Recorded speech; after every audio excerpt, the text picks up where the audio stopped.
Last year, my mom collapsed at her workplace. Her condition stabilized, but she had to stay for hospitalization.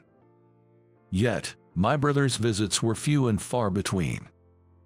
He stayed for just a few minutes and would leave the room as if fleeing. Scared of seeing your face, Mom joked. I thought, of course, I'm glaring at him.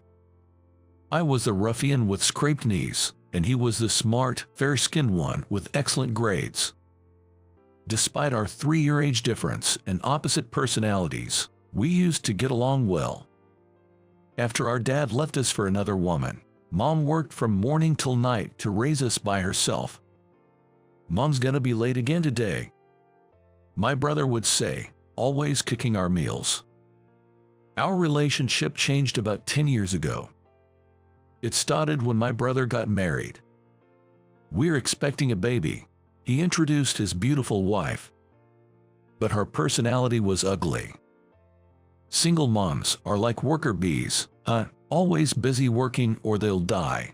What did you say? Don't mock our mom. Whoa, is this what they call a mama's boy? Typical of son from single-parent family. That was our first meeting. My brother's choice in spouse was clearly flawed. Did he marry her just because they had a kid? After they left, I asked Mom about her, but she only said, kids need their parents. Divorce wasn't an option since they had a child. Mom had probably settled on that conclusion. But that wife was clearly a mistake, I thought. My intuition was right. My sister-in-law always ridiculed single-parent families, boasting about her happily married family. She might have raised Tom well, but you're the unfortunate result of a single parent, quick-tempered and rude. Hey Tom, you hated being from a single-parent family too, right? You told me before. Yeah, I guess so. Hearing that conversation drained the blood from my face. I remembered my brother always staying silent whenever his wife insulted Mom. No way, Tom, you're defending her. I'm not defending her. It's true, I used to be ashamed of being from a single-parent family. I grabbed his collar in anger, but Mom intervened with "Stop it, Ken," which I ignored. Ashamed? What are you talking about? Exactly that. I hated walking beside Mom in her worn-out shirts. Tom, that's it. Stop, both of you. Mom stopped again. I lowered my raised fist. The sister-in-law's laughter echoed emptily. This is fun, Ken. Don't try to recruit Tom into your mama's boy club. Being from a single parent is such a nuisance. That day, I gave up on my brother. Get along with your brother. You're the only 2 siblings. Mom would say whenever she saw me. Even though she was so ridiculed, Mom still cared about him, which I found bitter. One day, I received a call from the hospital that Mom was in a critical condition. I took leave and contacted my brother. That's troublesome. I'm going on a trip to Hawaii next week. I couldn't believe what I heard over the phone. What? A trip? I mean, there'll be a wake and a funeral to prepare for. It coincides with the travel dates. Are you serious? To my groan-like voice, my brother fell silent for a while. Looks like I can't cancel the trip. Mom might be dying. And he's choosing a vacation over that. Something inside me snapped. Fine then, go enjoy your trip. And don't worry, even if something happens, you won't be invited to the funeral. I yelled and hung up the phone. Fuming, I contacted the relatives. While at it, I spitefully told them to ignore my brother, as he was apparently going on a trip. When I returned home from visiting Mom, I saw a missed call from my brother on my phone. Probably got some snide remarks from the relatives and wanted to complain. Not in the mood to listen to him, I decided to vent. Hey, Tom, you know, you were ashamed of Mom wearing rags. If it weren't for your hospital bills, we could have lived better. Hospital, me. There's a photo in the album. You, lying in a bed I've never seen before. I asked Mom about it, and she said you suddenly collapsed at about 6 years old. Rushed to the hospital with a rare disease. My brother sounded like he was retracing his memory in disbelief. You had a rare disease, needed to be in a university hospital. Mom bowed her head to every relative, and still, the money wasn't enough. She worked herself nearly to breaking. I was taken care of by relatives back then and knew about this from them. Even when she was told to dress better, she said if there was spare money, she'd rather use it for us. Sounds just like Mom. It seemed like my brother had forgotten all about the hospitalization and the illness. Mom had told me not to talk about it, saying, "It's better not to have painful memories," but I didn't care about my brother now. So, in a subdued voice, "Do you still have that photo?" His question took me by surprise. The photo was in Mom's room, so I sent him a picture of it. Little did I know what would happen the next day. On my way to the hospital the next morning, my phone vibrated. Answering without looking, I heard, "Hey, what did you tell Tom?" It was my sister-in-law. She was in panic and irritated, differing from her usual smug tone. Canceling the trip at the last minute, seriously. I was shocked too. Piecing together her rant, it seemed Tom decided not to go on the trip that morning. Who's gonna drive the rental car now? Guess that's a cancellation then. This situation escalated into her one-sided yelling, but Tom had already left somewhere. "You must have said something, you mama's boy." "Ah, yes, the mama's boy has an important visit to her hospital, so I'll be handing up this pointless call." I retorted politely and turned off the phone. What awaited me in the hospital room was more shocking than the call from my sister-in-law. "Tom, what are you doing?" Sobbing and sniffling, my brother was prostrating on the cold floor of the hospital room.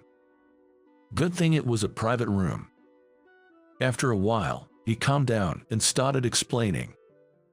It seems the photo I sent jogged his memory. Realizing my story wasn't a lie, he remembered how horribly he treated Mom. And he came to apologize.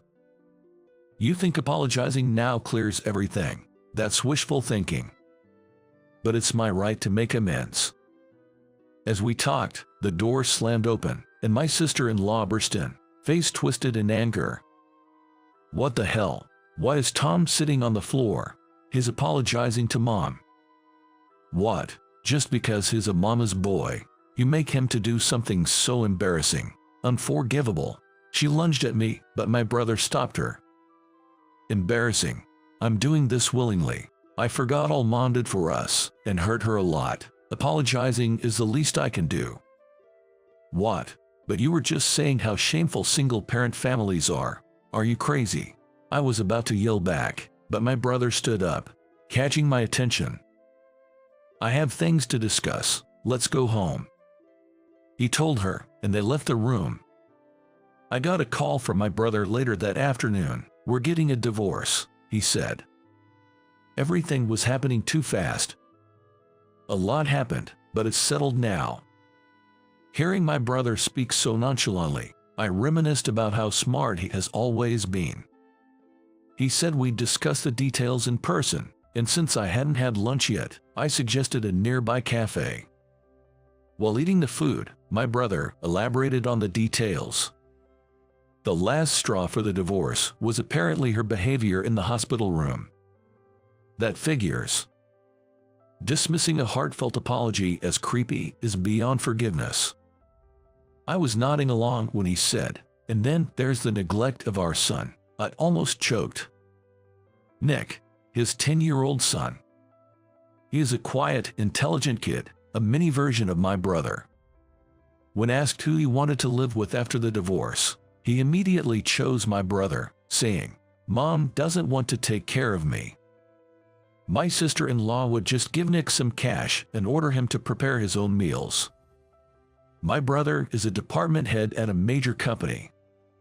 He is often busy and away on business trips.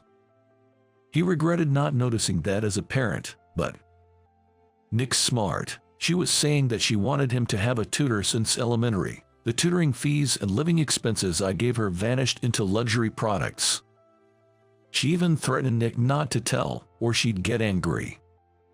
A little digging revealed she had debts from consumer loans. The money for living and tutoring wasn't enough, it seems.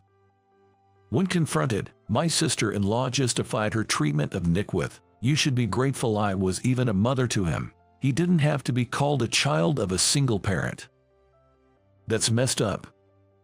My casual remark made my brother crack a small smile. He pulled out his vibrating phone and said, "Speak of the devil, it's that messed up person calling." He put it on speaker and pressed the call button. Tom, moving guys suddenly showed up, taking stuff away. "And where's Nick?" My sister-in-law screamed. "That house is being sold. I arranged it with a friend. It's in my name, bought before we married, so I can do as I please. Nick's at your parents' place now." "What? Better secure your belongings fast. The movers have instructions to dispose of anything not specified by me." "Why didn't you send them to my parents' place?" "Your parents decided to cut ties with you. After hearing about how you treated Nick, they promised to see him instead of having anything to do with you." "What are you saying?" "Just so you know, all the documents are with my lawyer. If you dodge the child support and the money you misused, it'll be bad for you." Wait, I'll apologize. Let's start over. I'll even apologize to Nick. It's sad being a child of a single parent. Nick said he doesn't care about being a child of a single parent. He's more embarrassed to have you as a mother." "What? I'll make amends too. You should do the same." After hanging up, he sighed and said, "That's pretty much the situation," and smiled faintly. Too well prepared, almost scary. Later, their divorce went through. I don't know the specifics of what happened to my sister-in-law afterward. A housewife who misused living and education funds, suddenly without a home or money, can only imagine her fate. She also has to repay my brother and her consumer debts, so she'll probably have to work from dawn to dusk. I wonder if she ever wanted to celebrate the divorce. Miraculously, Mom recovered. She told me about the time in school when my brother was bullied for having a single parent. Seeing Mom in worn-out clothes and being mocked by classmates must have hurt him. Mom regretted not paying more attention to her appearance. But for me, a self-proclaimed mama's boy, it's not easy to forgive my brother. Yet, he apologized again in front of Mom, crying. The relatives know about his past behavior, so will face their stern looks. He has to mend the relationship with his son as a father. Regaining lost trust requires extraordinary effort. I'm happy enough as long as you two get along. Mom laughs, and I think I should help my brother out once in a while.